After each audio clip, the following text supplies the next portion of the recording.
Hello everyone, আমি পায়েল চলে এসেছি তোমাদের সঙ্গে আর একটা নতুন ব্লগ শেয়ার করার জন্য। তো আমার ননদের বিয়ে হওয়ার পর আমাদের বাড়িতে একটা শুভ মঙ্গল চণ্ডীর পুজো রাখা হয়েছিল।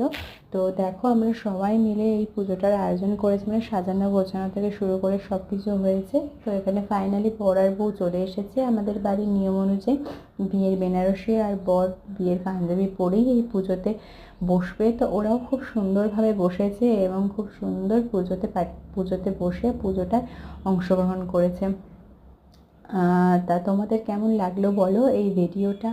আর আস্তে আস্তে নতুন তো তোমাদের বিয়ের ভিডিওগুলো সব শেয়ার করছি, অবশ্যই কমেন্টস করো কেমন লাগছে ভিডিওগুলো। আর নতুন নতুন কী ভিডিও দেখতে চাও সেটাও আমাকে কমেন্টস করে অবশ্যই বলো। ভিডিওটা ভালো লেগে থাকলে প্লিজ লাইক আর সাবস্ক্রাইব করে দিও নতুন ভিডিও দেখার জন্য। বাই।